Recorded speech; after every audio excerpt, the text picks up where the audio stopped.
मिनश्शैतानिर्रजीम बिस्मिल्लाहिर्रहमानिर्रहीम। सूरा अद्दुहा आयत नंबर 6। अलम यजिद का यतीमन फ़आवा, क्या उसने आपको यतीम पाकर जगह नहीं दी। सूरा अद्दुहा की पहली 5 आयात में हमने अल्लाह के रसूल सल्लल्लाहु अलैहि वसल्लम की वही के रुक जाने की वजह से जो कैफियत हो गई थी वो पढ़ी, और फिर उस कैफियत पर अल्लाह ताला ने हमारे प्यारे नबी सल्लल्लाहु अलैहि वसल्लम को जो तसल्ली दी उस तसल्ली का ज़िक्र पढ़ा। और अब अगली 3 आयात में हम अल्लाह के उन एहसानात के बारे में पढ़ेंगे जिनका ज़िक्र अल्लाह ताला ने हमारे प्यारे नबी सल्लल्लाहु अलैहि वसल्लम को अपनी मदद की मज़ीद यकीन दहानी करवाने के लिए किया।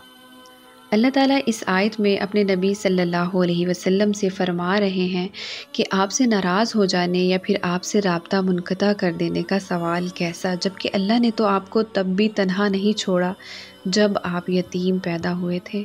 रसूल अल्लाह सल्लल्लाहु अलैहि वसल्लम अभी अपनी माँ की कोख में ही थे जब उनके वालिद का इंतकाल हो गया, और फिर आप सल्लल्लाहु अलैहि वसल्लम इस दुनिया में यतीम की हैसियत से तशरीफ़ लाए। लेकिन अल्लाह ने एक दिन भी आप सल्लल्लाहु अलैहि वसल्लम को बेसहारा नहीं छोड़ा। यतीमी अपने आप में बहुत बड़ा दुख और आजमाइश है, और फिर जब ऊपर से माशरे में रहने वाले इंसान भी इस कदर जालिम और बेहिस हो तो आजमाइश और मुश्किल हो जाती है। जब बाप का साया सर से उठ जाता है तो यूँ जाने कि सर से छत छीन जाती है, और जब सर के ऊपर से छत गायब हो जाती है तो ज़माना लूट मार करता है, साया नहीं देता। इसीलिए हमारे दीन में यतीम के बड़े हकूक़ हैं और यतीमों के हकूक़ की बड़ी सख्त पूछगछ होगी। सो अल्लाह ताला इस आयत में अपने नबी को अपना रहम याद दिला रहे हैं कि कैसे उनके वालिद की वफ़ात के बाद अल्लाह रब्बुल इज़्ज़त ने उन्हें माँ जैसी हस्ती के हवाले कर दिया। ऐसे ही अल्लाह ताला एक रहम का दरवाज़ा बंद करता है तो दूसरा खोल देता है। वालिद माजिद अब्दुल्ला के इंतकाल के 6 माह तक आप सल्लल्लाहु अलैहि वसल्लम अपनी वालदा माजिदा की परवरिश में रहे। फिर अल्लाह के हुक्म से आप सल्लल्लाहु अलैहि वसल्लम की वालदा माजिदा हज़रत आमना भी इस दुनिया से चल बसी। अब माँ और बाप दोनों का साया सर से उठ गया, और जब माँ बाप दोनों का साया सर से उठ जाता है तो दुनिया भेड़िए की तरह नोच खाने को आती है। लेकिन अल्लाह का रहम देखे कि अल्लाह ने तब भी अपने नबी सल्लल्लाहु अलैहि वसल्लम पर अपनी मेहरबानियाँ किए रखी, और आप सल्लल्लाहु अलैहि वसल्लम को आपके दादा अब्दुल मुत्तलिब की ज़ेर कफ़ालत और ज़ेर तरबियत दे दिया गया। बड़े कहा करते हैं कि माँ बाप को अपनी औलाद से मोहब्बत होती है और दादी दादा को अपनी औलाद की औलाद से इश्क होता है। यानी दुनिया के खूनी रिश्तों में माँ बाप के बाद सबसे बड़ा रहम का रिश्ता दादा और दादी का होता है। और हज़रत अब्दुल मुत्तलिब ने आप सल्लल्लाहु अलैहि वसल्लम को हमेशा अपनी औलाद से बढ़कर चाहा और बड़ों की तरह आप सल्लल्लाहु अलैहि वसल्लम का एहतराम करते। इब्ने हिशाम बयान करते हैं कि अब्दुल मुत्तलिब के लिए खाना काबा के साए में फ़र्श बिछाया जाता। उनके सारे लड़के फ़र्श के इर्द गिर्द बैठ जाते।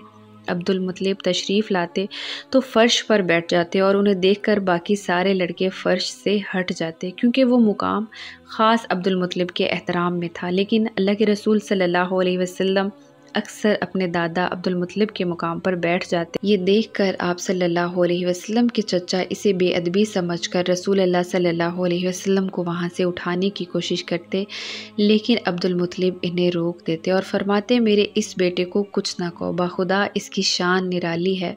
फिर अब्दुल मुत्तलिब नबी सल्लल्लाहु अलैहि वसल्लम को अपने पास बिठा लेते, प्यार से थपथपाते और उन्हें देख देख कर खुश होते।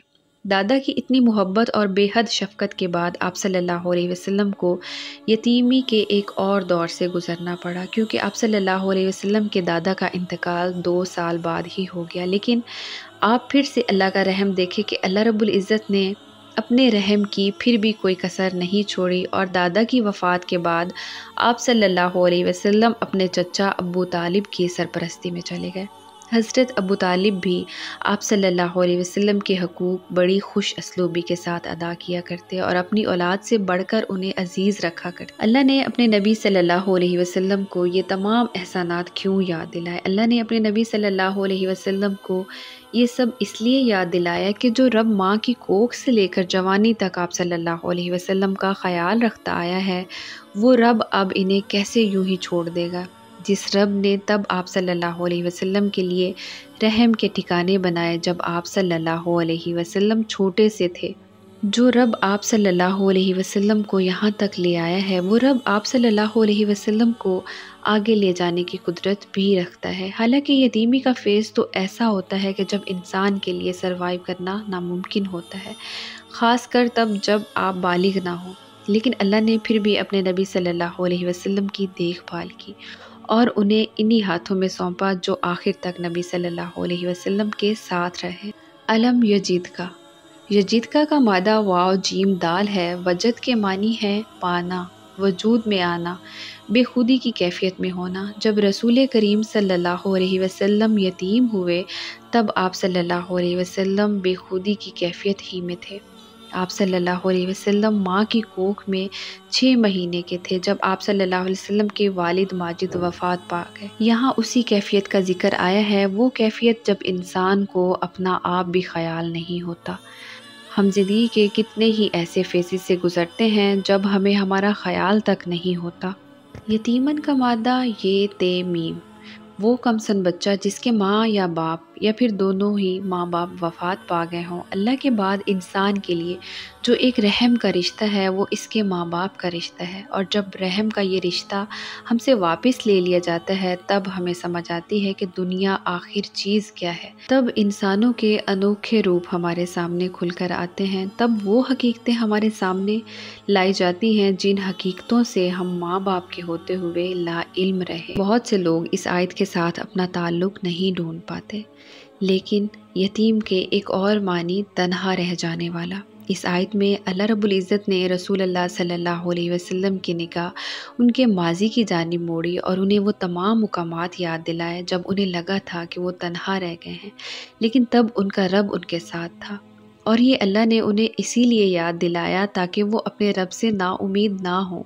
اسی طرح اب ہمیں بھی اپنے ماضی کی جانب مڑنا ہے، ہمیں وہ سارے مقامات یاد کرنے ہیں جب ہمارے پاس کوئی انسان نہیں رہا، جب ہم بالکل بے سہارا ہو گئے، جب ہم بالکل تنہا ہو گئے۔ مجھے لگتا ہے کہ ہم صرف ماں باپ کے اس دنیا سے چلے جانے سے یتیم نہیں ہوتے، ہم کبھی کبھار ماں باپ کے ہوتے ہوئے بھی یتیم ہو جاتے ہیں۔ کبھی کبھار ہمارے ماں باپ بھی ہمیں سمجھ نہیں پاتے، کبھی کبھار ہمارے ساتھ کسی بھی انسان کی سپورٹ نہیں ہوتی، بعض تکلیفیں ہمیں اکیلے ہی جھیلنی پڑتی ہیں، تب کوئی بھی دوست، کوئی بھی ہمدرد، کوئی بھی خونی رشتہ ہمارے کام نہیں آتا مگر سوائے اللہ کے۔ تو بس اس آیت میں اللہ رب العزت آپ سے، مجھ سے، ہم سب سے یہ سوال کر رہے ہیں، علم، کیا نہیں سنبھالا آپ کو آپ کے رب نے جب ضرورت پڑی؟ کیا نہیں سہارا دیا آپ کو آپ کے رب نے جب آپ بے سہارا ہو گئے؟ کیا نہیں دعا قبول کی آپ کے رب نے جب آپ کی دعا قبول ہونا ناممکن تھی؟ فآوا کا مادہ الف واو یا ہے، جڑ جانا، پناہ گاہ، منزل، امن و امان کی جگہ۔ جیسے زندگی کے اتنے بھیانک اور حیرت زدہ طوفانوں میں اللہ رب العزت ہماری مدد کرتے ہیں، ویسے ہی اللہ تعالیٰ زندگی کے اس طوفان سے نکلنے میں بھی ہماری مدد کریں گے جس میں ابھی ہم پھنسے ہوئے ہیں۔ آزمائش تو زندگی کا حصہ ہے اور اس آزمائش سے صبر کے ساتھ نمٹنا ہی ہمارا مقصد ہے، اور جو انسان اللہ سے یہ امید رکھتا ہے کہ اللہ تعالیٰ اس مشکل سے نکلنے کے لیے اس کی ہیلپ کریں گے، تو اللہ تعالیٰ کسی بھی صورت انسان کو مایوس واپس نہیں لوٹاتے۔